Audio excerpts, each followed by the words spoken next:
were part of two inspirational sessions where we spoke about VBTI, but also on smart robotics. And we had a lot of questions and a lot of topics that we already anticipated to address in a different format, where we have organized 3 roundtables. 3 roundtables will roughly take 30 minutes each. If there's not really dynamics, I will invite the audience to ask questions, but normally I would be able to stimulate the individuals enough to get some interesting conversations going. So the first roundtable that we will kick off today is called Organizational Change and Social Barriers. The second one is around ecosystems and technology, right? We had questions, right? Will there be place for, let's call it, only the one who rules the world, or do we have a combined field of individuals brought together across the world? And I think we have interesting speakers who just really succeeded in building a global ecosystem. And then the last and third one is ethics and legals. Is ethical framework required if we have legal boundaries? Can we protect our IP? Many questions of this morning. So what I want to do, I want to invite Nienke Vergeer, Martina Bianco, Arnoud Hubo and Sunit Khanna to come forward on the first roundtable of organizational change and social barriers. We didn't have any seated arrangement, so please take a seat.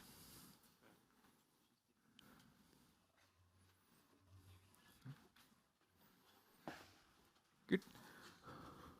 Everyone comfortable? I had the instructions to remain a little bit distant, otherwise I'm going to block the perfect view. So about organizational change, and so we had quite an intensive preparation, and I've been working with you for quite some while across the founding of the AI Innovation Center. Some are just one of the largest, let's call it, residents of our center. Martina, who's working with us already since, let's call, I think their master thesis, around overcoming social barriers of adoption. So what we believe is that the biggest piece of the puzzle is not only technology, but it's around people. So I want to kick off with you, Martina. Tell me a little bit more about your journey on identifying how you can overcome social barriers of adopting technology, but in a more depth way, artificial intelligence. Yeah, so I started with my master thesis, well, almost 3 years ago now.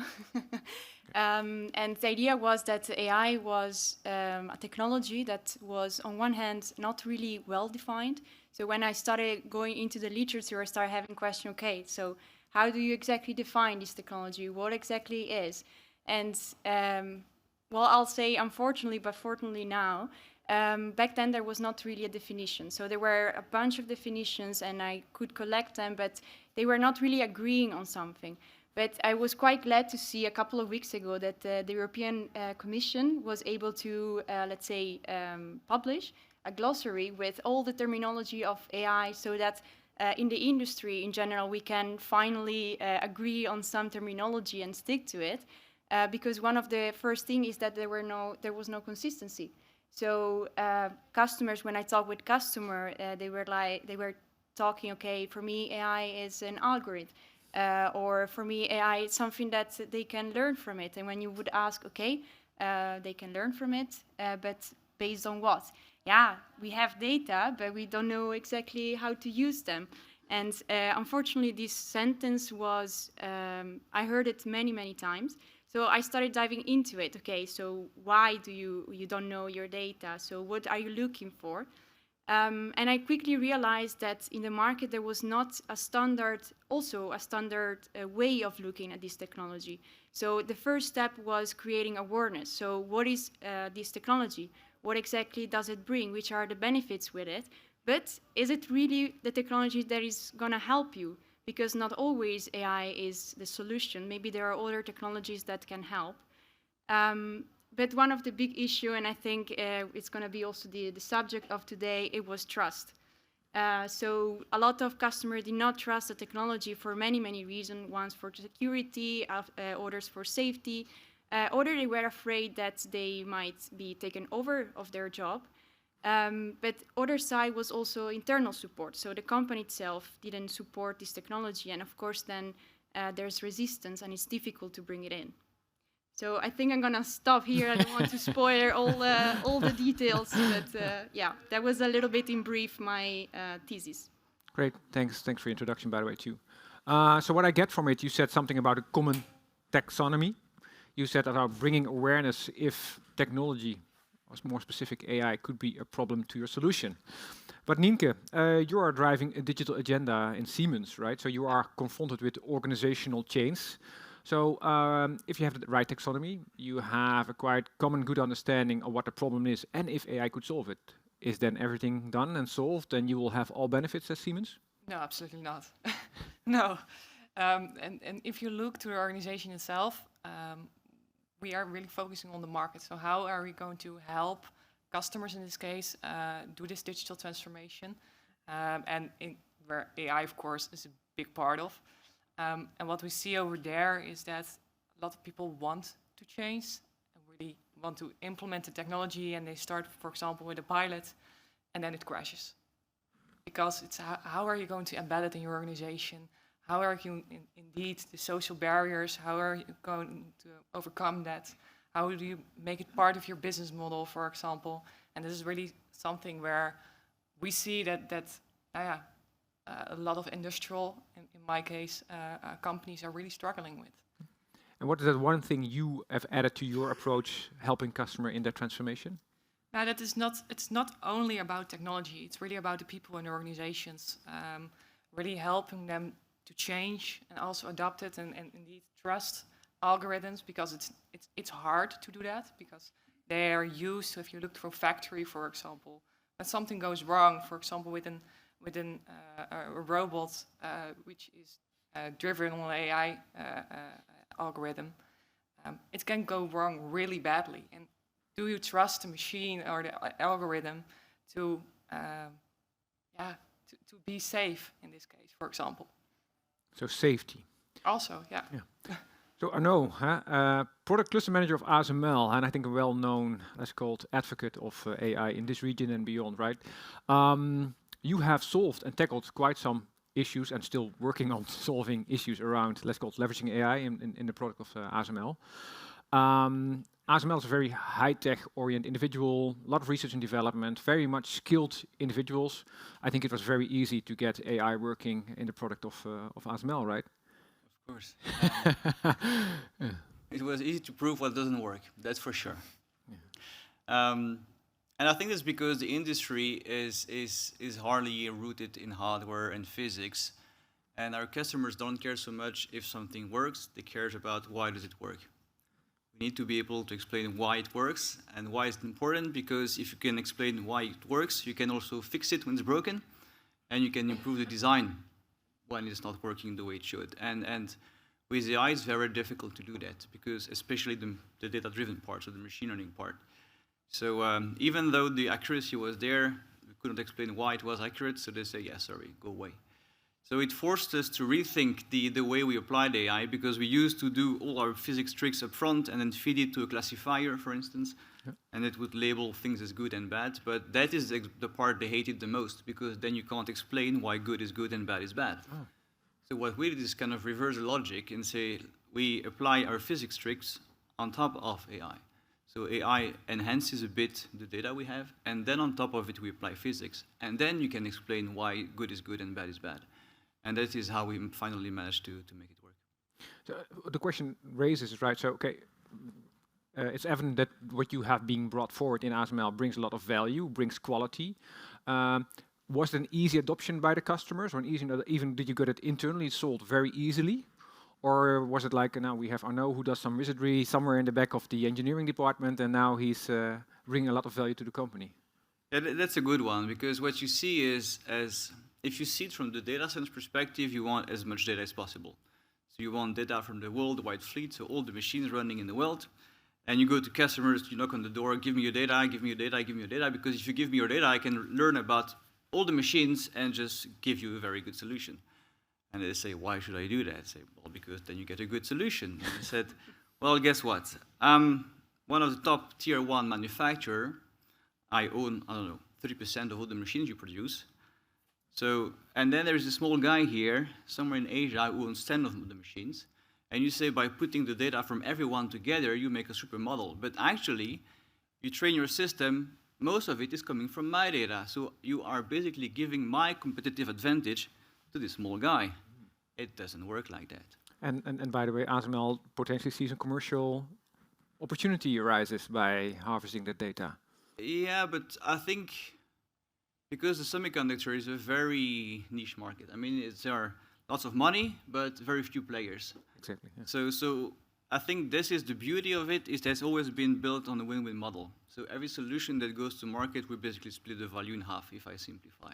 So for everything where we do make money, the customer has to make money. So the commercial discussion is actually the easiest one. The most difficult one is everything around politics, geopolitics, and IP protection. Taxonomy, safety, win-win. What's next? So we have Sunit Khanna, who's Vice President and Client Partner of Fractal Analysis. So listening to your, let's call it, predecessors, what they have been shared, what's your 2 cents on the table regarding how do we overcome potential barriers of adoption? Sure. So I've been approaching this last 18, 20 years from the management consulting lens. So selling AI services and focusing more on decision making and being trained at incumbents like McKinsey, then going to a startup, and now with a scale up like Fractal. So seeing the various lenses and really observing the biases at play. Why, how mid-management and senior management are making decisions and how that's changed over the last several decades from just hiring a tier 1 consulting to now using data to solve problems, take decisions day to day. So with that lens, I see the biggest gap, I would say, is in design thinking, is in empathy, is in getting the trust from day one, not after the models are done, not after the outputs are coming, not after the data is collected, but from day one. And I'll share some examples as we go along, how I learned those lessons pretty harshly with my clients. Yeah. Could you share one rather hard lesson absolutely. with this audience? Yeah. And over the last several, I think, years, I've been also living across Japan, Singapore, US, and now in Netherlands. But culture was playing a big role as well.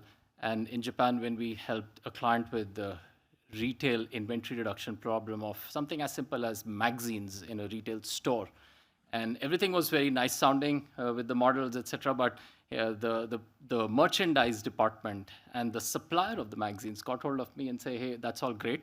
Let's visit the store at 5 a.m. when the delivery happens and see what happens to these SKUs in practice.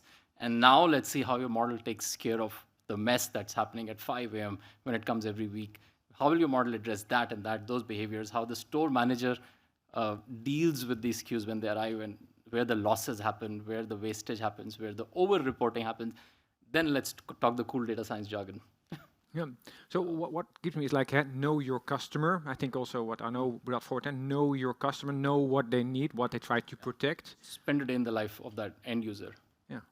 And then moving into building a change program, right? So you have set up, you find the benefits, you build your win-win, you have the right awareness. What's next? What is what you do then, right? So what do you pick up? Then is everything done, or how do you really run such kind of transformation? I would say, go ahead, sure. Yeah.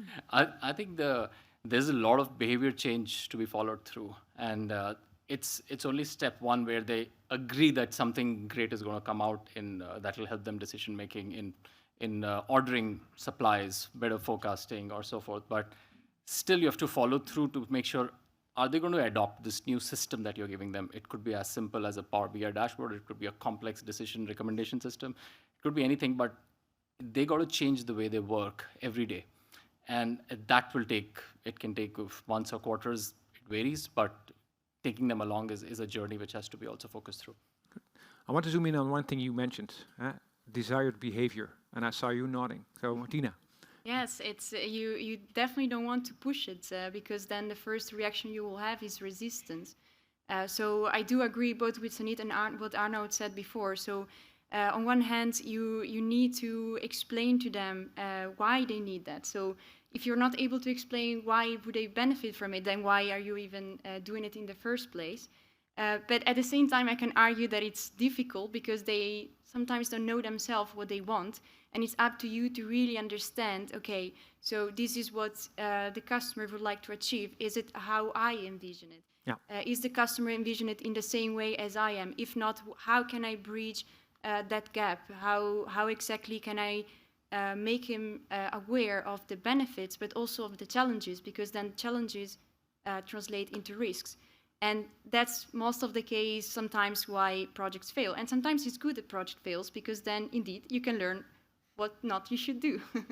So that's, I would say that's quite the key point. So make the customer desire this technology and understand if it's actually something that he or she is looking for. Yeah. So awareness, and you will build a certain level of desire to change, right? Yeah. So we're going to tell that there are benefits. We're going to explain that their life will change. Everything gets better. What's your experience about building that awareness, then desire, and what would be the next step in your opinion? The next step for me is securing sustainability. Because a system that works today, you still have to guarantee it will work in 5 years, in 10 years, in 15 years, in 20 years from now. If you look at our machines, they were designed to be living, I don't know, 7, 10 years, and actually most of them have been living for more than 20, 25 plus years. And with AI technology, you see the pace of change going very rapidly, you see the properties of data changing very rapidly. So what worked last year may not work next year, and then let's not even talk about the next 5 years. So when you think about deploying the solutions, it's not just about showing it works today, it's about providing evidence that you can make it work for the next 15 years. And that is a major challenge. A big shift in the industry is called from project to product mindset, because from cradle to grave, we spoke about this morning summer, it became in one of the keynotes about continuous life cycle management. I think it was in the keynote of Microsoft, connected supply chain. It sounds all perfect world, right? So we will have no jobs in the future. Everything is being automated. But I think also in our previous discussions we spoke about that the industry is heavily being affected by this change. And I think, Arno, you said, yeah, I really see that I believe in decision support, augmentation of functions. I think AI is being perceived as potentially one of the biggest industrial revolutions, the job killer, job enabler. How do you deal with fear? Well, I think it's, well, for me, I definitely don't see AI as a replacement of humans. I see it as an enhancement of the capabilities of the engineers, just like I think self-driving cars are useless for me. It's just, how do you make the car safer to drive? This is where it gets very interesting, because instead of trying to replace a human being, you focus on what can the human being not do. And I think this is how you overcome the change and build the trust together. Interesting.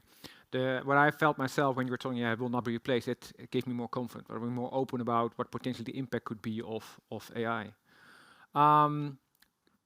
So maybe, Nienke, what are the practical examples of building that level of confidence in your organization, building that level of trust that you have done to make sure that you remove already some of those hurdles? Yeah, it's depending, because every organization, of course, is different. So if you applying such an AI model, then you also have to look, okay, how are you going to embed it in an organization, as you said, the awareness and also the trust phase, to make it sustainable. And what you see is a lot of people are actually not data scientists in those organizations. So how are you going to help also those people to work with the AI model, trust the model, and apply it in their daily way of business, and really focusing on that part. Also, for example, we have a lot of MKB companies, small medium companies in the Netherlands, but also of course over the world, and they don't have those abilities. And how are you going to help them to implement it in their way of business, embed it in the organization, to make it sustainable indeed, but not make them the super expert, and how make that bridge to the organizations. Case on the cloud this morning, I'm quite interested by the remark, like how can I help them? Small of those small medium enterprises just say AI is nothing what I should do. Why should a constructor use artificial intelligence to do bricklaying, right? So I think also a certain level of knowledge that you need to develop. I think, what is it? 1 million Brabanders in 1,000 days, the AI education. We are doing a lot around education. So what role does education play in your, let's call it, approach of selling to customers or changing organizations that deals with your technology? Yeah, so education and the whole, if you think of the talent pool required to execute the data science AI solutions, I think there is a overemphasis on production aspect, production of solutions, production of models, production of data science solutions, and limited or minimal on the consumption side. How do you consume and adopt and trust these things which are coming up? How we address is, I think what we're saying is that, hey, if you have this much of data science capacity, I think 30-40% of that is being wasted on data wrangling, data cleaning, data fixing. And then some intelligence is being applied where the stats is coming in. And then just not even 4 to 5 or maybe 1 to 2% is where the data science capacity is being used to interact with the business stakeholder, marketing, supply chain, customer care, wherever he or she is. And that's a bad distribution. And you got to take out and release so much more capacity where this data scientist can spend time evangelizing, empathizing, spending a day in the life, spending time in call centers. 20-30% he should be with the business side, not 40% dealing with data wrangling issues. So we bring in training programs, we customize training programs, and we will give that additional leverage to their data science costs, to their data science capital costs, and get more out of this capacity they have. So we call that out collaboration instead of outsourcing. Because in outsourcing, you have nothing to do with what's happening there, like outsourcing a cafeteria. But in out collaboration, you're thinking together, and you're getting more out of the resources you have in the organization. Yeah. That's how we would upskill and give them more leverage. And what you're trying to explain us right now, is that selling and bringing the product to life, or is it also dealing with the affected individuals by the change? Both. I would say both. And can you a little bit elaborate how you deal with those affected individuals by the change, or sorry, the beneficiary? Yes, more the positive. Yeah, the beneficiaries. I think the beneficiaries, and now I'll connect to your previous point where you said this is why the fear is there, and this is not a job replacement thing. AI. I would vote for calling it augmented intelligence, not artificial intelligence, any day. And this is going to augment those beneficiaries, be it technical or business side folks. And the fear and anxiety has to be addressed from day one, and that's where they will really benefit. It entails cross-functional collaboration that's by design missing in Fortune 500 companies. They operate in silos because that's how the org charts are designed and meant to be. So the anxiety, fear, and being away from each department is just natural, inherent there. Yeah. So to get these beneficiaries together from day one is important, and making sure, hey, we are in it together, the benefits of everyone. This is a win-win situation we have to get into. And then problem solving, building the algorithm, testing, etc. From change management, people build structures they can oversee and control, right? So that's a natural habit. Yeah. You're referring into silos. What I've learned, that organizational structure is being built out of the personal needs, those who lead those organizations. And you say that needs to shift. So I'm very curious, Martina. So if you visit a lot of organizations now, right, in your new role, do you feel that people are not talking to each other? The business cases you make available do not bring benefit because only one individual is blocking access to the resources? How do you believe you can overcome collaboration? It happens, of course. I cannot deny it, but it does happen. What I can say is that as CX, we usually try to tighten the approach with the customer. So we don't simply go to the customer and we try to figure out how to tackle the challenge, but we also like to bring along during the project. So we have very intensive communication, and sometimes you also go back and redefine the problem because maybe in the first place you didn't define it in the right way. And it happens because when you're talking about R&D or feasibility study, the outcome can not be as clear as you wish. So I think bringing the customer along and trying to understand and make it understand what you're exactly developing, it helps a lot. And sometimes you also see that the customer is so involved and committed to the project that they are themselves asking, okay, can we do some knowledge sharing at the end of the project? Can you please explain me a little bit more what this technique is rather than order? So yeah, I think this is a little bit, it does happen, miscommunication. And sometimes we do have projects that do not go along because maybe one person is blocking it, or maybe they are not using that technology because we are developing the product and then they figure out that they don't know exactly how to use it or integrate it within the department. From our point of view, it's of course a pity because we really would like to make it succeed. Yeah. But on the other hand, it comes also from the customers, so the internal support that I was mentioning before, indeed. Internal support, right.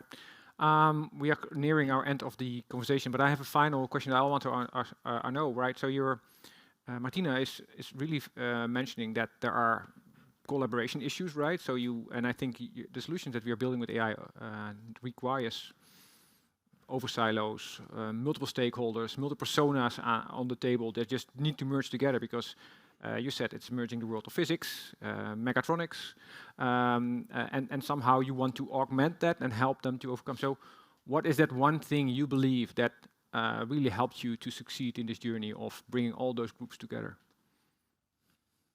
I think it takes really three parties to work to be successful. Of course, we and our customers, we need to be in line. I think this is okay, but the party we never really talk about that much is the party responsible for hosting the data, hosting the computing, basically typically cloud providers, for instance. Because you realize that the moment you go the AI route, the resources you need to explode. Yeah. And no one wants to invest in it because it's actually a lot of money to maintain those infrastructures. So the cloud vendors are there to do that for you. Yeah, but they are third party, and the US government and the NSA and everyone's spying and trying to steal your data. So that is the part that I think this triangle that everyone's trying to secure to make sure that, again, you can scale as an industry almost now going towards $1 trillion company, $1 trillion. So that's triangle between us, the customers, and the third party securing this lack of Switzerland of computation, where you basically can put your data, it will be safe, no one will have access to it, is I think the key to scale. Yeah. And trust. So is it okay to say then when trust exists between many of the partners, all other social barriers are more convenient, I'm not saying easy, convenient to overcome? Fair statement. Yeah, Nienke? Absolutely. Good. Do we have time for one question from the audience? Yeah. Are there any questions to the panel around social barriers and change and transformation in organizations? Wow, you really did a well job, right? Yeah. Or I just had horrible questions. With that, I want to say thank you all for being here, presenting, and before you leave, don't forget to get the present. Thank you. Thank you.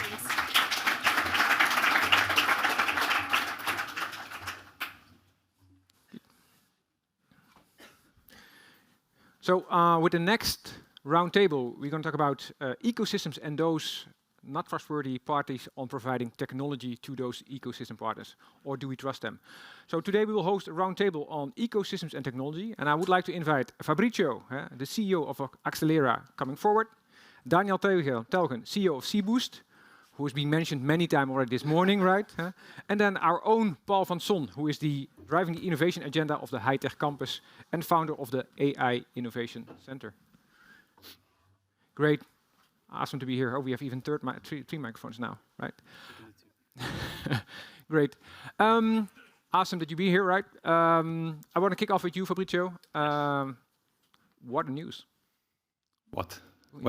Which news? You succeeded in this ecosystem to collect 27 million?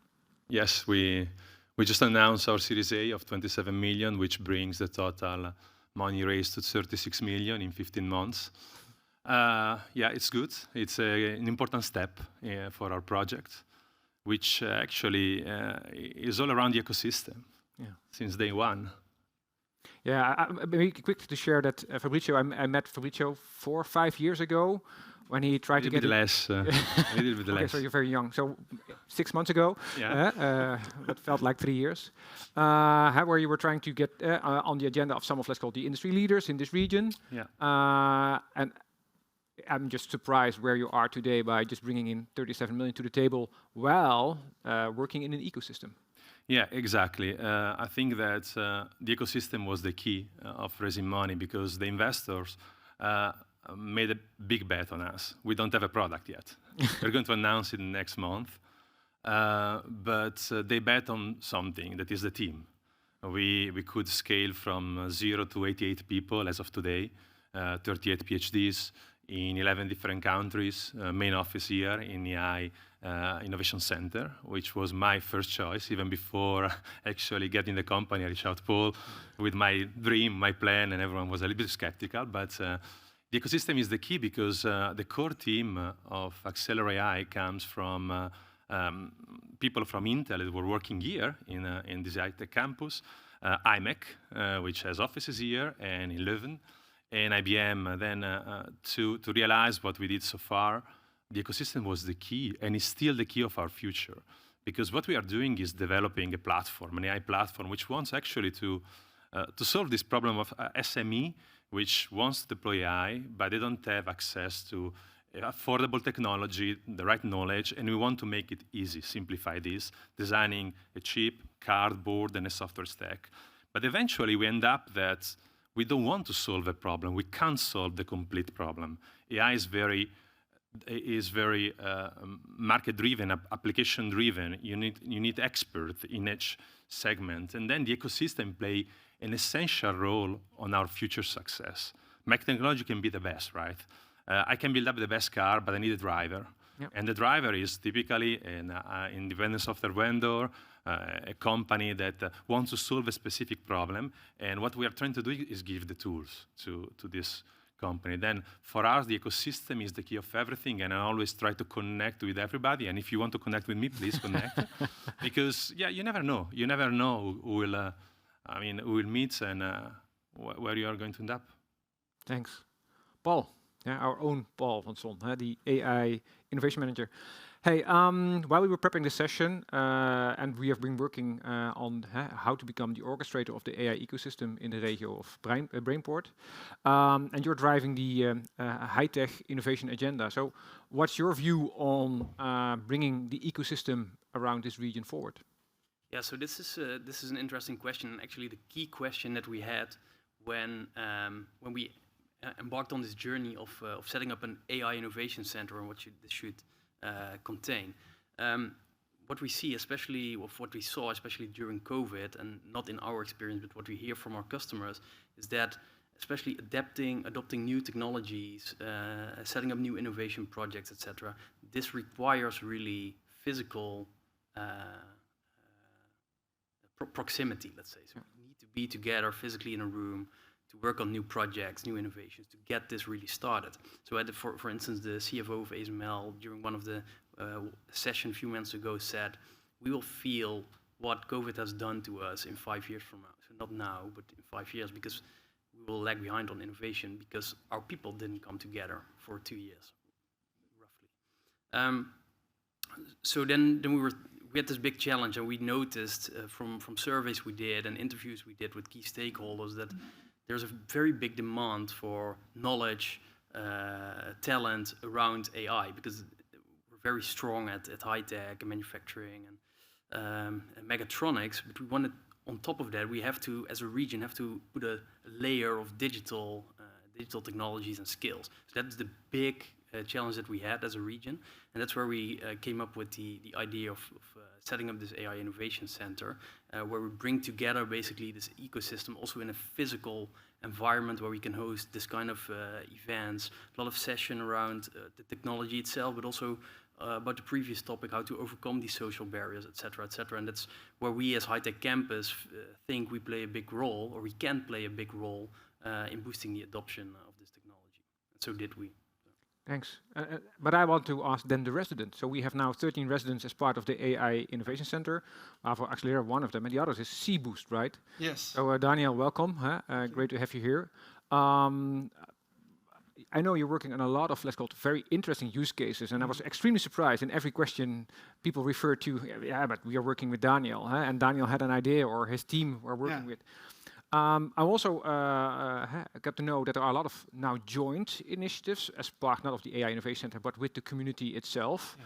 So maybe quick, you started C-Boost, you came to the AI Innovation Center. Yeah, C-Boost was merely, it was founded on a dream. Basically that we have technology now, as Heiko said this morning, we can do things that we couldn't do 7 years ago.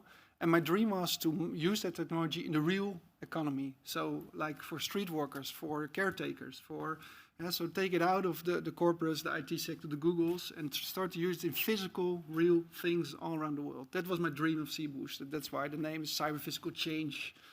But to do that, you don't need just the technology. You need to integrate it. You need to talk to the workers. You need to change your processes. You need to work with digital partners. You need AI chips. You need a very big ecosystem exactly to be able to do that. And that's the challenge, I think. So for us, we are an engineering company, so our core business is engineering. But we also work very closely with universities to train people, We built plans for street workers, how to use safely autonomous systems. So we built roadmaps for companies, how to adapt to it. For example, we had a construction factory where they pour concrete. So we can make a system that can predict if you pour tomorrow, the weather is much better, it will dry much faster, so you can have more floors. Utilization. But then you need a completely different logistic systems. You need to hire personnel at a different rate. You need to change everything basically in your entire company. And that's why we need the ecosystem. We need to work on all these kind of fields to adopt this technology, to change our system, to be able to safely work in the streets in all kind of places. What I like about your story is that you need a lot of parties to solve the real use case problem. But what are you doing with your IP, collaboration, sharing? How does it work in the ecosystem? Because the schoorsteen moet roken. It is a discussion, of course, but to be honest, and it was also mentioned this morning, again, it's not so much about IP for our sake, because we don't get into a lock-in usually. So it's more about know-how. It's about using the right partners. It's about understanding the processes of your customer. It's about using the right topology and getting the right data. It's not IP. It's 80-90% is know-how. So the big talent squeeze, right? So you hired 80 employees in 88. 88 in how many months? 15. Across all the world. Europe, across Europe, Yeah, just Europe. The knowledge is critical. Absolutely. So are you outselling your competitors, or how do you differentiate in this ecosystem? Well, I think that our project is a bold project, right? Building up in Europe a semiconductor company who want to, let me say, kick the ass, the large American company in the AI space. It's a bold project, and bold projects attract crazy game changers and crazy people and brilliant minds. Yeah. We noticed that there are a lot of talents here in Europe. There is talents, but people, the most brilliant minds, they want to work in something big, in something cutting edge. And we offer this actually, and we don't. People don't have to relocate. They can just stay in Europe and play the Americans in Europe. Just run fast, try to deliver as fast as they can, take a risk, but in Europe. Yeah. I think this is one of the reasons that we succeed so far to create this solid core in our company. I even feel now that I'm gonna look on your job site. Let's talk later. What I feel is like a natural vacuum that you're creating there. It's a hype. We have a lot of compelling events too, right? We have the Semiconductor Act in the US, but also in Europe. We see STMicro is building a lot of new fabs somewhere in your country, right? Italy? No, in Grenoble, I think. Oh, okay. Even in a small one in Catania, and then Grenoble, a bigger one. Yeah, so we see a lot of movements here, right? So that's also in favor of the ecosystem boost. Absolutely. Yeah. So what are your boost? What are the ecosystem plays? So do you believe, Daniel, there is for monopolists place in the ecosystem, right? Yes, but I'm not sure how many monopolists are still in this sector. Basically, if you talk, we're talking to Siemens, we're talking to SPIE, we're talking to VDL. I mean, I think they all know and now that they need to cooperate with this kind of technology. And technology is getting, technology is staying the same, I say, but applications are getting more complex all the time. You have ethical questions. You have next roundtable. You have the data collection. You have like I said, a lot of know-how, and you need to combine it. Yeah, and that's the challenge, to get it all together, working in the right direction. I'm extremely curious. So, Paul, you need to get it all together. How? Yeah. So, what's your take on bringing this ecosystem together? It's about knowledge, it's about collaboration, it's about making sure there's a clear agenda. So how do you bring the ecosystem together? Yeah, so of course we use our network for that. So that's the obvious simple answer. But allow me to tap into one of the things that happened this morning during Heiko's presentation. Actually, there was some kind of an inside joke between Daniel and Albert and Heiko, because they all know each other, and this is of course nice, and this is how an ecosystem works. People know each other, but at the same time, there's also a bit of the problem that we have, because everybody in this AI ecosystem here in this region knows each other, and this means that we're very small. but the needs are very big. So that's also one of the goals that we've had with the AI Innovation Center, to really put AI on the map in this region, to attract also talent and companies from outside. So I think, and that's in all our interest of all the companies here in the region, and that's also what's our shared one of our shared goals with the founding partners. I have a question that's not been prepared, so just be prepared for the answer. So your goal is to attract a lot of actors into the ecosystem. So what do you expect from partners like cBoost and Accelera? Yeah, so it already goes pretty organically, actually. So since we're located at the same floor and we see each other every other day at the coffee machine, you exchange a lot of information, and you're regularly in touch about things. So one of the things we're, for instance, now doing together with Daniel and his team is putting together a workshop on AI for industry and offering this to a number of companies so that they can get experimenting with AI solutions, defining use cases, and make a plan basically to get the first prototypes or proof of concepts over the line in their company. So these are things how we work together already with our residents. And when you talk about what is their role in attracting new companies, I think if you look at what Fabrizio is doing with his team, it attracts so much attention also to us, and this is a win-win as well. Yeah, so in ways like this is organically happening. Actually. Yeah. That's really great to see. Because you're always talking about building this ecosystem, developing this ecosystem, but now you see it happening in front of your eyes every single day. Yeah, we were yesterday discussing together that, for example, we are designing hardware. We want to show inside the AI Innovation Center, maybe in partnership with other company, can be the company of Daniel or others, the real implementation of AI, and run some workshop and so on. Then we want to be real players in this ecosystem, allowing other companies, especially small and medium company, to access early to our technology, to try and to learn. Yeah. Hey, and I think, Paul, you said while we are having zero proximity, we are closely working together, but I hear needs in Europe. So how could this ecosystem, in your opinion, Fabrizio, so it's more like, what does Paul need to do to help you across Europe as a broader ecosystem? I don't ask Paul to help me across Europe, and I hope that I can help Paul across Europe, because we can't stay only here, but we want to play an important role here. Yeah. And Paul is the guy, is the king of this region. He knows everything. Really bring together the right people at the table. What we can do actually is create a connection with this ecosystem with others, and this is our next step that we want to do with Paul and with all the AI center. Then connect them with other regions where we have offices. We have offices in Bristol. We have offices in Leuven, in Zurich, in Milan. And I think all of these cities, they have a very strong ecosystem. It makes sense to create these connections. Yeah.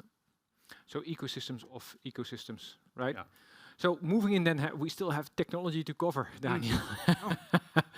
And so in our discussions, we talk about, okay, so how do you move from ecosystem conversations, ecosystem play, into how does technology work for those ecosystems? How does it work? I always say that technology is not going that fast. The applications are going too fast. And those applications require that you combine a lot of new, they're not very new, but new applications together. For now, we have a lot of, we need a lot more sensors because we need the data, we need to gather the data, we need to do digitalization. And AI is just one of the last steps. So usually you start with the foundation that's just understanding the process. Then you start to digitalize that process and start measuring. And you need good sensors, accurate technology for that. And on top of that, you start building your AI. So if you have like digital twins or sense you can understand your surroundings, then you build it on top of it. The last step for me, but I go on until robotization. Yeah. And then you need to combine with machine builders. You need to work with like a lot of different things. And so the foundation of AI is 50, 60 years old. But now we are able to combine that because, like Albert already mentioned, we now have the storage capacity, the infrastructure, the ability to use that for new applications. In the cloud or on the edge? Both, embedded even. I think, so it depends. But for me, it depends a lot. Like if you have a factory, you can use it on the edge or even on the cloud. But we also, like I said, my dream is to take it out into the world. Yeah. Then you need to have it embedded real time, just on the premises, basically. So your dream was bring an AI platform to everyone, SME. You nuance a Yes. little bit. Yeah. Yeah. You say, I want to bring... Exactly. That's why I need Fabrizio, because if I We want to, need each other. yes. We need each other.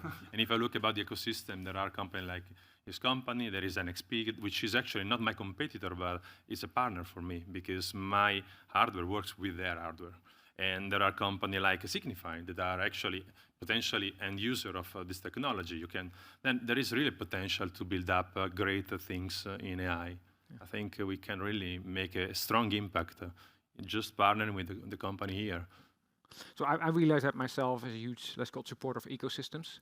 But I can also imagine there are some forces that prevents to build ecosystems. So any take on what do we need to overcome to those barriers of building ecosystems? Are there still some hurdles to take? Legally, ethically, data sharing, law, regulations in the ecosystem? I'm trying to build the storyline to the next round. Well, data sharing is a challenge Yeah. quite often, especially if you take small, innovative companies, startups. I know a couple in the agriculture industry. I always said if they share the data, we could really fix the problem, but they don't want to. So we have some work to do to bring those parties together, work together even more to be able to take on these challenges. And even in our case, I mean, everyone, our mission is to deliver this platform and to solve the problem of computer vision. Computer vision, also face recognition, for example, which I love it, the idea to go to the office and I can get inside without the badge. Yeah. And But this is, desk what about the privacy? Yeah. What about the privacy, right? Yeah. There are, then we are already working in alternative solution to identify people respecting the privacy to deliver then an alternative solution to this ethical problem that we may have. Even autonomous driving, right? This is another, everyone wants to have autonomous driving cars, but yeah, there is this ethical problem, right? Of what happens in case of an accident, if there is the old man and the young man and the car has to pick up who to kill, because it can happen. Right, there are plenty of ethical issues that we have to consider, and we are seriously considering them. Then finalizing with you, Paul. So you hear the needs. This is our, let's call it, should be an anniversary, but we extend to November, so it's 18 months now. Mm-hmm. So how does our next 12 to 18 months would look like as the AI ecosystem orchestrator? Yeah, so we are setting the agenda together with our advisory board for the next year. And what we're currently doing is running a campaign with events and all kind of content pieces together with the partners in the ecosystem around AI and manufacturing use cases. So we're really focusing on industries or application fields because there in the end is where you have to apply AI. We'll continue doing that probably in the next year with topics like mobility and healthcare, that kind of applications. And we will keep on growing the center physically as well. So we're now at 13 companies, but we want to scale up this the center, of course, with more and more companies coming in. And on top of that, we're developing all kind of partnerships with also companies from outside the region. So for instance, together with Microsoft, we jumped into a partnership recently with them, and we bring a lot of content and knowledge from them to here, and we're looking forward to expand this. And important here to highlight, I think, is, and we've been very clear about this from the very start, is that we remain an open and agnostic center and something like an open platform for all companies that want to contribute to our mission of industrializing AI. But that's something for that's a long-term goal, of course. Yeah. Hey, I think if you look to last year and about the ecosystem success, do you have anything that's popping in your mind? Like, okay, that's where two parties start to collaborate, or 3 or 4, that brought forward new applications, new ideas, or were they only hijacking each other's talent? No, and yeah, there was something. Of course, that last one is something, of course, that we're worried, a little bit worried about. What if you put 13 companies with the same interest and in the same competition in the same room, basically? What's going to happen? Is it cannibalizing each other's business?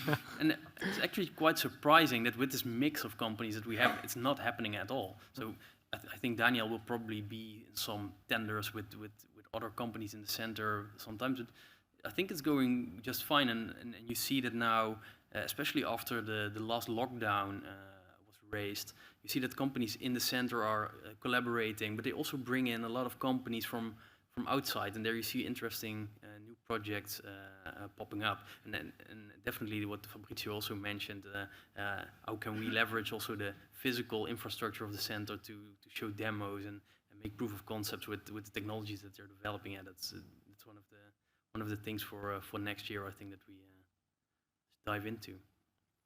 Yeah, and I see Daniel, you're looking upwards like, hey. Well, I was thinking of one case that we were trying to get the same employee, but it was a fair fight. And but in general, no, there's not much. We try to work together. There's enough work, basically. It's not. There's not much competition in a bad way. So we're working together quite well, and I think actually we ask each other quite often, hey, can you help with this? Can you do this? This is just a starting market. So I think it will just grow so fast that it won't be much of a problem. If we do our work good, then there won't be a problem with competition, because then the demand is higher than the supply that we have. So. Okay. So we'll only see opportunities here. So, and the supply should be? So which supply? Is it talent? Is it resources? Is it access to services? And the ecosystem is not only, of course, people. For me, it's also about opening markets. Like I said, we're basically preaching to the choir. But like I said, I want to work with hospitals, with life, with healthcare, with work. So also bringing those bigger companies and different kind of companies and opening doors is helpful. Yeah. And so we run a campaign on MedTech as the AI Innovation Center. We are now doing manufacturing because we have learned, due to overcoming social barriers of adoption, that's very important to talk the industry language, the industry taxonomy, applied use cases, get similar-minded individuals in the same industry together. Otherwise, it's sometimes just too complex to overcome. In the MedTech campaign, we presented data sharing. We had individuals who said, I need data, because otherwise I need to use cow data to make neural models of the brain, human brain, right, here in Europe. Or they were buying data. I'm looking if I'm not here, right? So the individual offer, we are looking into America to get the data. Our services do not yet contain providing data sets or access to those services. So if you have a wish list, get me a good annotator company. It's very hard. It's very hard to get good annotators. So annotator. I learned from it was 1 to 10 euros. It's a good business case. I can tell you. Start a very good annotator. Okay. Affordable. But from your view, what are the potential additional services that the campus or the AI Innovation Center needs? I would like to see more and more independent software vendors which can supply vertical, domain-driven solutions. Because AI is very domain-driven. And it would be great to have someone very expert in medical, someone in transportation, someone in retail, this would be my dream. And then with each of them, try to build up proof of concept and to show the potential of AI. Okay, so you talk about industry vertical approach, manufacturing, retail, etc. So what would be our next campaign? Yeah, it's your question. You are part of the agenda setting. So what should the AI Innovation Center do as an ecosystem orchestrator to help bring value? Next campaign, it's hard to say now, but I think, get high tech to the craftsman. Perhaps. Get high tech to the craftsman. So that's knowledge, that's building an ecosystem around knowledge parties. About parties that have a lot of problems with personnel now, but they're not here. I mean, they're probably not... No Schiphol. Example. Would be interesting. Okay. So Paul, looking into our, let's call it next annual, you have said what we could do. What drives your decisions currently? What are the metrics that you're using to see that the AI Innovation Center is making an impact on the ecosystem? At the end of the day, it's about new projects coming in. So are we able to help companies apply AI? That's in the end what we want to achieve, and that's of course hard to measure because we play a role really front end to help companies like, so I said, if we do our job well, then Daniel will grow super fast because he cannot answer all the demand that he gets from the market that we create with him and for him. So in the end, it's about that, but also a growing number of companies, a growing number of talent, growing number of people engaged in events. these are more the soft metrics, of course, but in the end, it should all lead into new AI projects and companies adopting the technology in their daily operations. Thank you. So if I want to conclude, right, so by bringing two roundtables together, there are a lot of social barriers to overcome. It was awareness, desire, knowledge, and I feel by the comments that I get from this roundtable that the ecosystem needs to play a role to bring in, of course, knowledge by bring talent, being attractive. It's about making sure there is a lot of awareness, the industry vertical approach. I think that's a good feedback that we take to heart, by the way, as part of the AI Innovation Center to drive that industry vertical approach. And then also make sure that all the resources, ISVs, potential, bring it to the, I would say glass to grass, but I mean bring it to the people, I think is the role that an ecosystem should play. And there are different kind of actors as part of that ecosystems. Looking into the time, I have time for one final question. I get a nod from the controller. Any questions towards this audience? So, the 2.5 years so far of the pandemic have changed the definition of collaboration worldwide, and for good probably. And has the definition of ecosystem also changed or expected to change, considering how collaboration is happening worldwide now,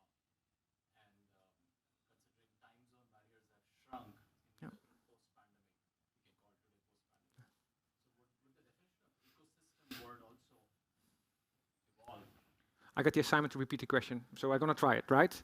So does the definition, due to the post-pandemic, is being shifted significantly because time barriers, let's call it physical distance, is being changed to, let's call it social means. Does the definition of an ecosystem really changed? Because you said also proximity is important. Yeah, that goes for the. So you have ecosystems on several levels, of course, but in the end, ecosystems are structures of interdependent organizations working together, and that need each other to achieve their goals.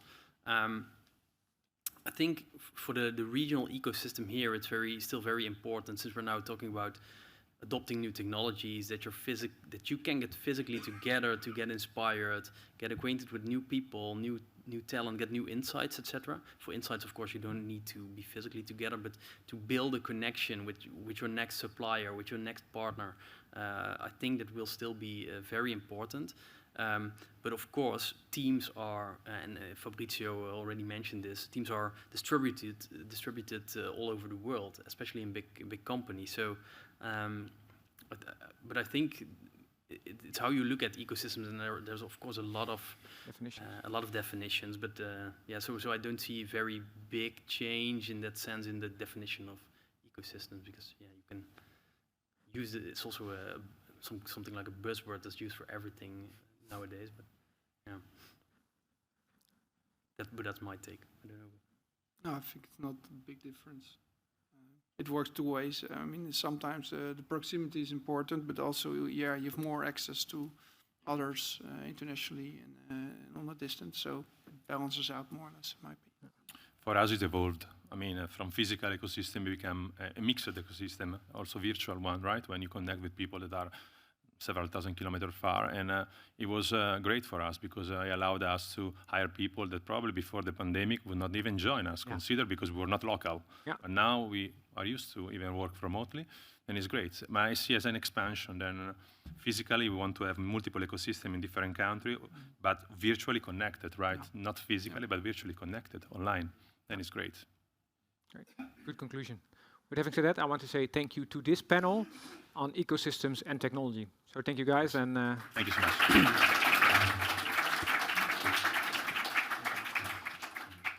Er zat geen pauze tussen. Nee. Okay. So we continue without a break. So from overcoming social barriers, building an ecosystem that helps you overcome those barriers. I think we're going to deep dive a little bit more in one of those barriers around ethics and legal. And I think it's as part of our journey of 18 months, I think it was a continuous theme about making AI work for you. So I want to invite forward Martijn van Grieken, who is the CEO of 20 Next. Not here. Jos van der Wijst, oh there he is, sorry. Founder of BG Legal. Gerard Schouten, Professor of AI and Big Data aan de Fontis. And Ad Aarts, who is Security Architect at NXP. Thank you, guys. Welcome for being here.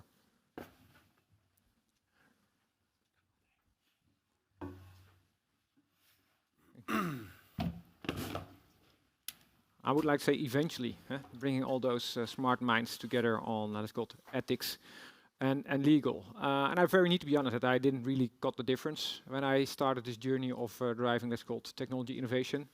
And we had interesting use cases like, okay, let's the AI algorithm determine if you have terminal disease, and then you have an automated email sending out that you are maybe not that healthy. And by the way, we involved also your insurance. And then said, yeah, is it legally impossible? Is it ethical? And then we said, is ethical and legal the same? Or could ethics replace legal? So before we start, I want to say welcome. We have set the scene. So let's start with Martijn. So CEO of 20 Next, right? And I think you're quite well involved in already quite some time on discussions around ethical and legal. So would you like to share your take on how do you look to ethics and legal and your role of driving, let's call it 20 Next? Yeah, good question. I hope everybody can hear me. I'm not a legal expert. Let me start with that. So I'm just the CEO of a company who delivers AI solutions. So we build AI platforms and applications. But we deal with ethics and law quite a bit. And as soon as we don't understand anymore, then I ask Jos, so because he's the lawyer among us. And that is actually at the center of how we operate. We formulate ecosystems where, nice little bridge to the previous one. Hey, well done. I'm going to pay you later. So we yeah, thanks. So we formulate ecosystems where expertise can be brought together, and that's quite important. For us, ethics is more about the moral compass that we use when an application is being put into society. Does it do the right thing? And this is very quick to the point because there's a lot around the AI solution and application that I'm referring to. But we will get back to that. I'm sure about that. So that's more about the moral compass, right? What's the decisions that are being made by the solution? Is that morally just?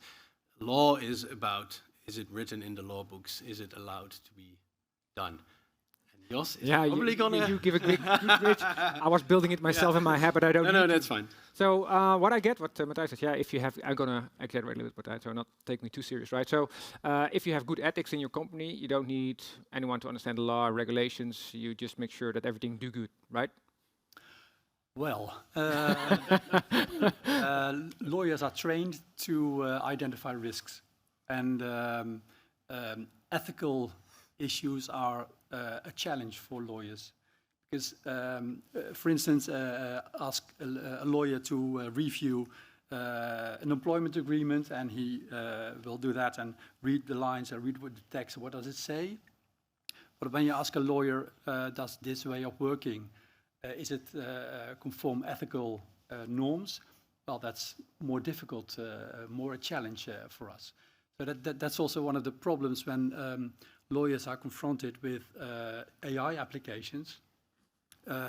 Do we understand what is really happening? Are we able to identify the risks, and how do we deal with them?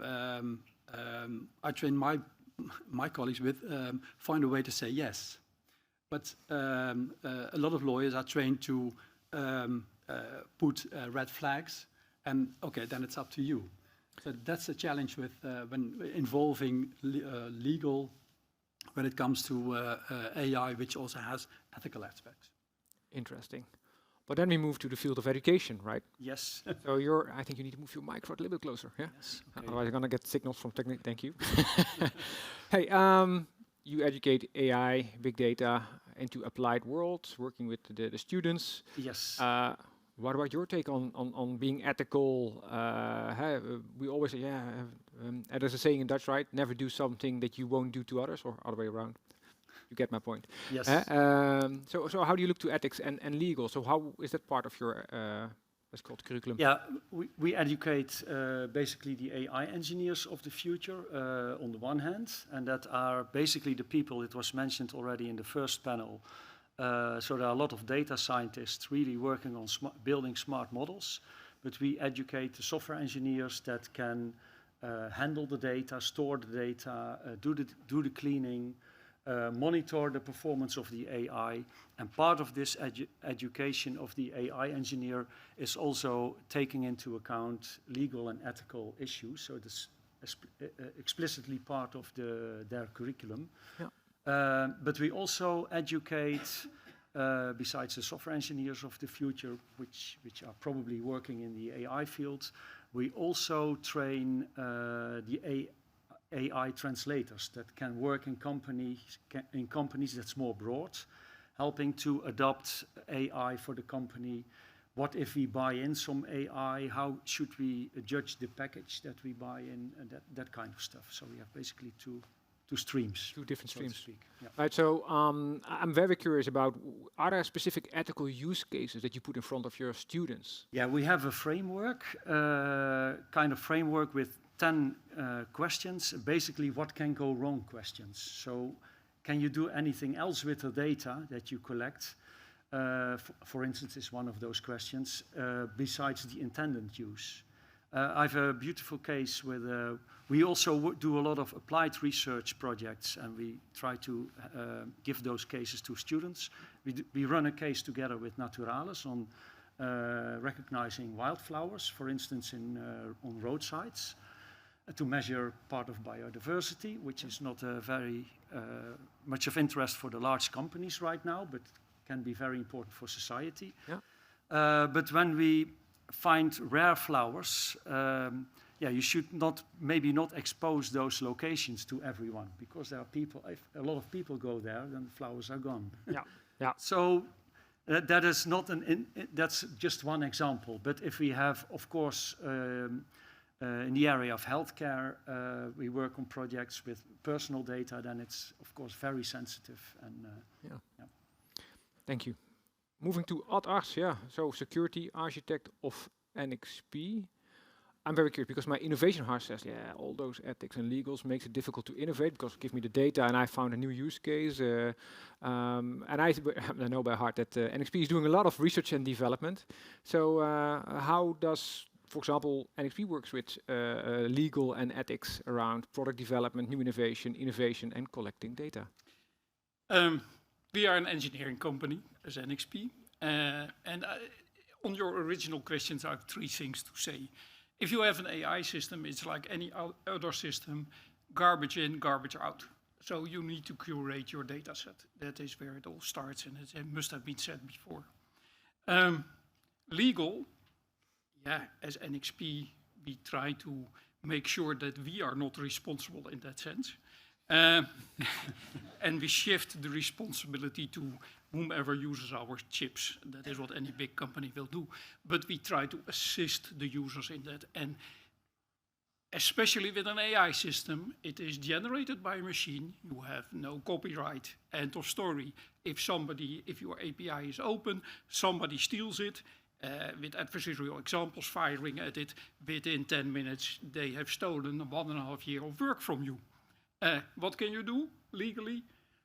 Nothing, unless you do a little bit of watermarking, or you do other additional protection mechanisms in your engineering of your AI system. So we are indeed researching watermarking, protection of your precious AI system. Data is the new gold, or the new oil. And then about ethics, we start at explainability because we can do that as engineers. From explainability, you move to trustworthiness. How the bloody hell am I going to trust an AI system? You need to look at your software development lifecycle. You need to integrate whatever data sets. You need to describe your data sets. If somebody else is going to use your AI system, which you made in this perfect Caucasian, Western Europe environment, and you suddenly move it to China, there might be biases in your system. So there are biases. There might be biases. I'm not making the system, so I'm assuming something. I never say that they are doing that because then I get into conflict with legal. But what I'm trying to say is, go into your life cycle. It's like those aspects as safety. It's like those horizontal aspects. Make sure there are some tools being developed. I've no share in it, but an Ecola framework, that helps you during the cycle of your product, also if it is reused. So, and from that trustworthiness, once you have not only looked at your AI cycle, AI system, but at the complete cycle of what you are doing, inclusive end of life, then you go to the step ethical. What do I need? And I think we agreed before or disagreed. in 90% of the times that I'm doing things with sensor data, I don't care about ethics at all. I'm happy that I am able to recognize the traffic sign. Top 99%. Am I happy? Not really if I have 1 million cars running around. And that means that I'm doing it 100,000 times per second wrongly. But we need to give, as NXP, to the whole audience, the tooling to be able to do the life cycle steps, to do the recognition of bias, to do all those additional things.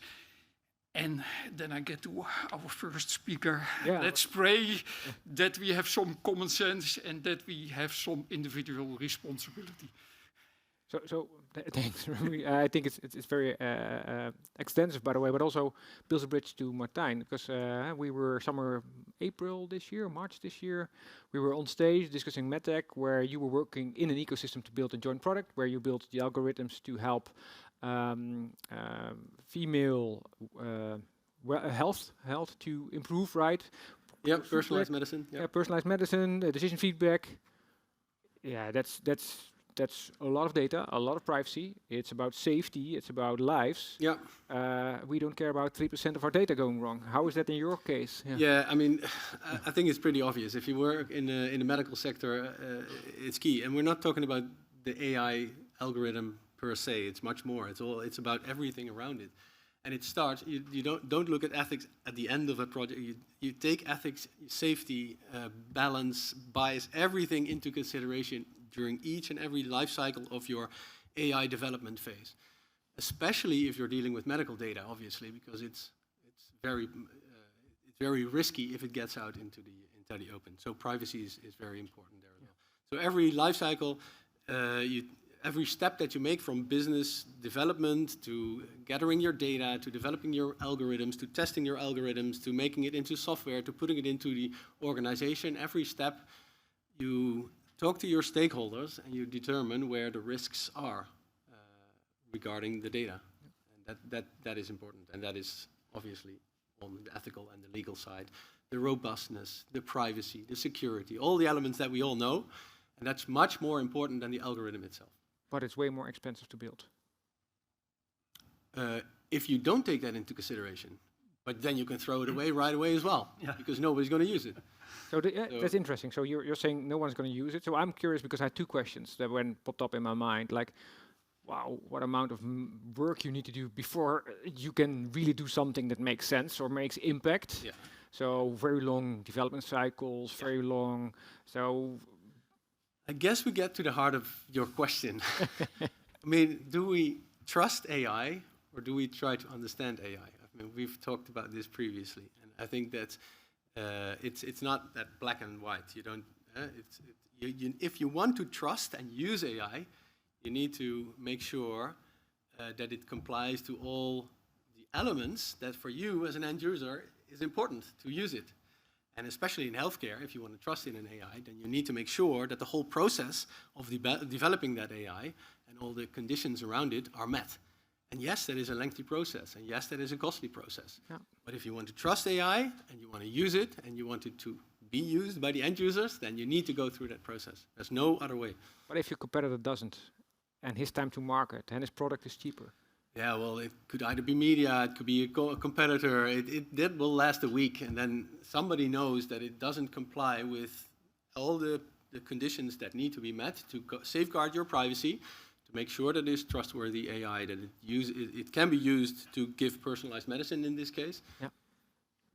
The level of trust that you need to have to use it is enormous, because one little flaw, it could be costly to a life. Yeah. So you need to make sure that you trust it. Even if we go to a doctor now, right, a medical professional, we don't just go to any clinic on the corner that has no certification. We want to know where the doctor went to school. We want to know that the hospital is accredited. We want to have the trust based on a whole educational system, a trust system, and only then do we trust the medical profession. And that's not different with AI, in my opinion. But also the trust is different between the stakeholders. I mean, if I'm the patient, I look at different things than if I'm doing the analysis as a doctor or as a nurse I'm assisting. You need to build trust for all the stakeholders in your system. So in your requirements phase, you start building a picture of your stakeholders. And then you apply the safety, you apply the trustworthiness, you apply for all the different. Yeah, absolutely. And the explainability is different for every stakeholder as well. Yes. So what I got from the campaign MedTech was like, when a patient is ill, until then he is not really open to share his data. Once the some compelling events take place, the willingness to share data opens. So is it only trust? Or do we need, is it about time? It's privacy also. Yeah. I think I see a few things coming up, and a couple of weeks I was in Basel. There was a healthcare conference on AI, and the talks were more about handling the data and privacy of the data and privacy engineering becoming a new discipline, which was as big and as important as the AI modeling part itself. So you see that the things which were framed in the past a little bit as surrounding things around AI are now becoming more dominant and are becoming more mature. Yep. And we start to realize that we should also work towards quality system for AI. It's not yet there. We have ISO quality systems for software. We have for all kind of things, quality systems, and that is one of the things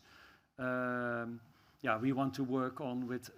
Within Fontis, we have established a new knowledge center, which is applied AI for society, and we especially want to go into this phase and develop kind of what quality aspects are important for AI and for what and how should we rate and assess them. Transparency, explainability. Transparency, explainability. Trust. And we say together this makes trust. So instead of requirement engineering for software engineer, which is now, these items are not explicitly dealt with. So I think the future will. Tell. Jos, trust, doesn't feel like legal terms. No, not at all. No, it's, for instance, I saw that Tesla is on the one hand saying, don't use this,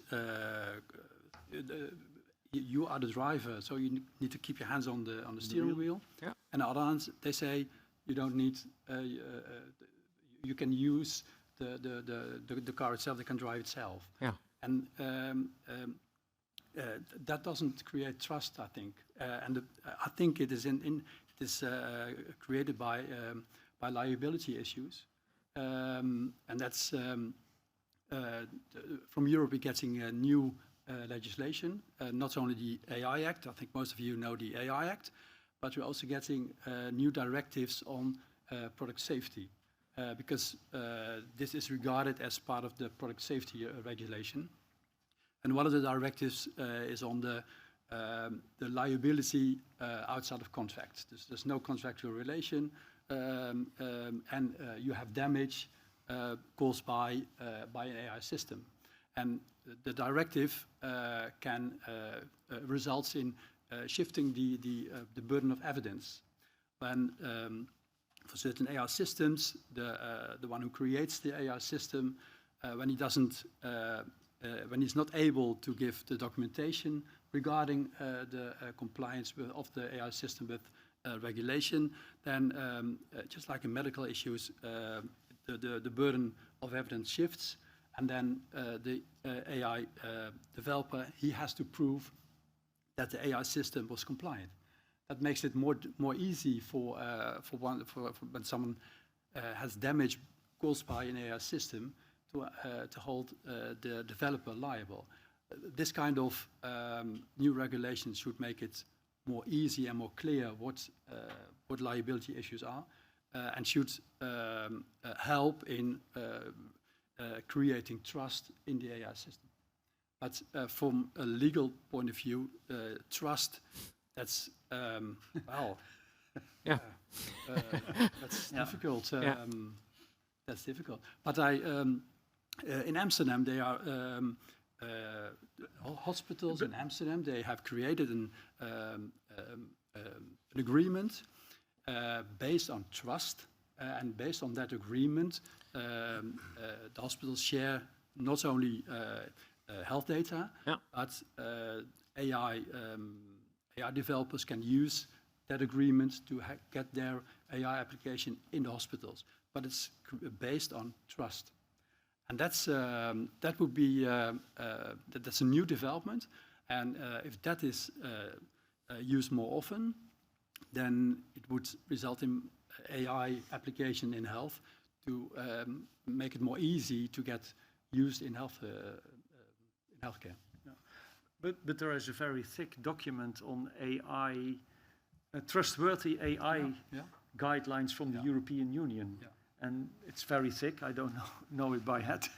But can we use that as a... Yeah, that document, 2018, that was the basis for the AI Act, the proposal for the AI Act. And it has been translated in a kind of checklist. And that makes it more easy for for lawyers, a checklist.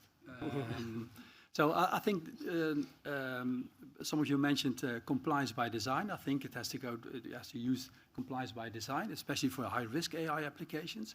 And there will become available AI conformity assessments, AI risk assessment tools, and that should make it more easy to verify whether an AI application is compliant with regulation.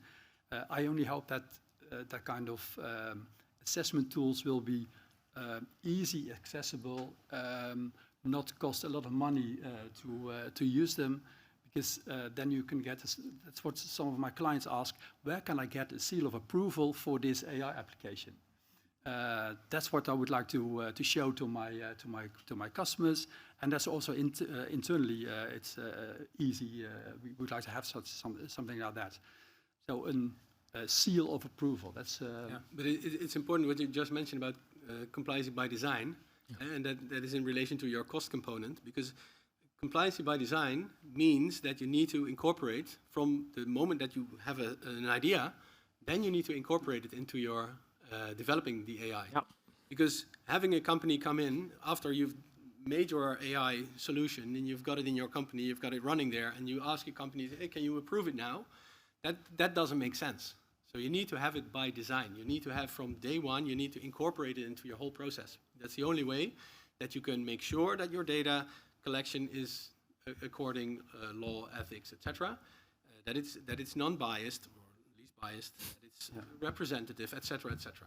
So you need to do it by design. That's a very important lesson learned. But also you have the trustworthiness, and sometimes it helps if the users can, if you do things in a hospital and the situation changes, you want to add data to your original data set, because things have changed. We have a corona epidemic, and then the hospitalization has doubled, and so you need to adapt all kinds of use cases in your hospital. And to get buy-in from the people using your AI system, for instance, on the bedding or on the length of stay or whatever you are doing in a hospital with AI, then you get buy-in if they can say, okay, we have this new disease added, and that has such an influence on the bedding, on the length of stay, on the... And if you can do that dynamically, so that your change, maybe it's still a static change, which you do once every 2 months, but you are upgrading your system, and that's also a way to get trustworthiness, to get buy-in from the people using it. And in that sense, you get back to the life cycle, to the design, where you need to make sure that you can do all these things in order to lift the trustworthiness and to comply to that legal framework of the European Union. And yeah, as a lawyer, you might have the checklist, but on the engineering side, we would not like to have a checklist. We would like to have something that tells us in the requirements phase what we have to do, what we need to do in the test phase, what we need to do in the field phase. So it's costly. Making an AI system, I can do in an afternoon.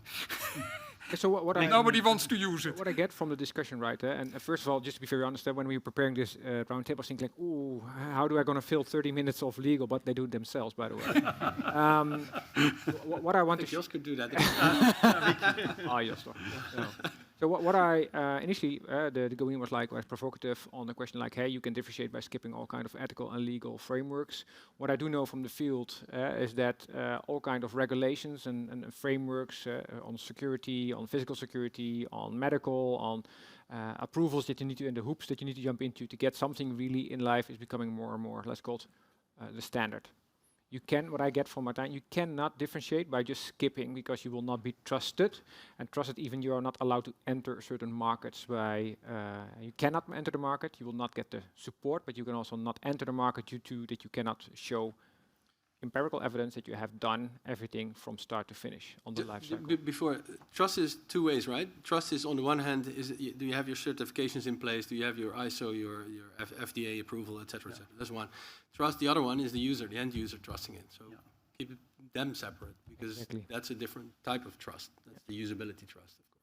Yeah, and there you should also think very hard about, is it a fully AI system that makes decisions by its own?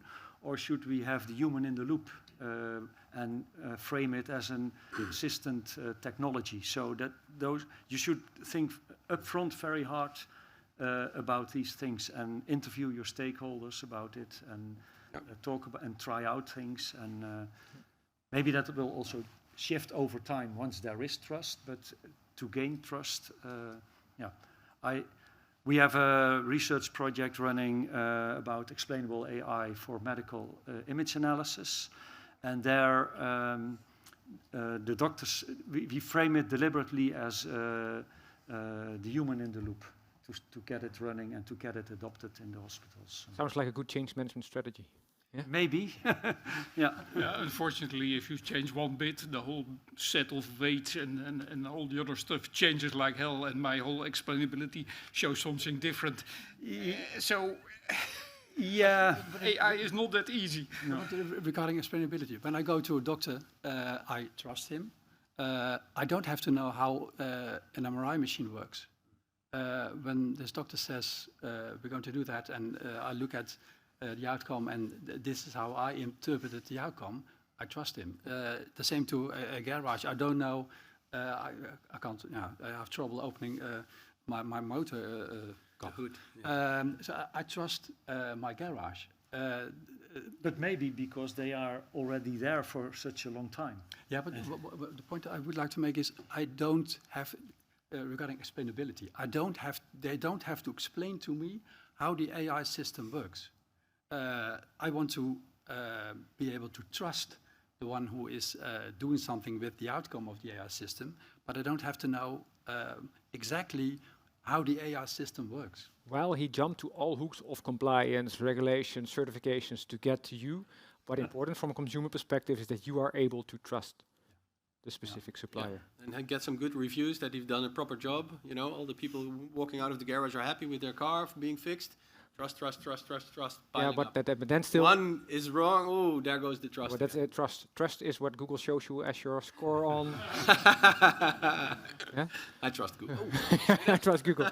So we take one question from the audience again, right? So it's not an easy conversation. It's not an easy thing to have one view to the topic, and I think this four already demonstrated it's not that convenient.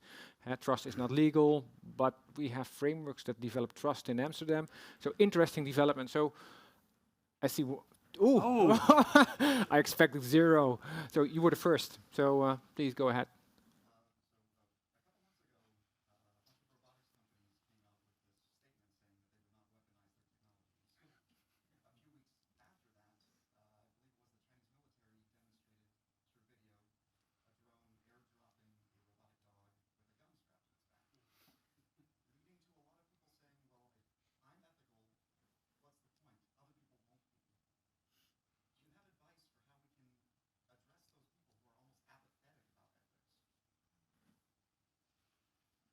Yeah, that's The professor. that's a very That's an easy one. I gotta no, remember that's a this very one. that's a very Professor. difficult one.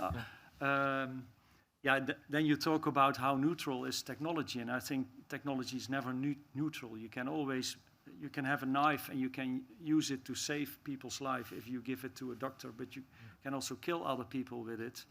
I think this is another example where AI is involved, and I think this should be solved more on European guideline or not even guidelines, but this should be solved and tackled by such a thing as an AI Act.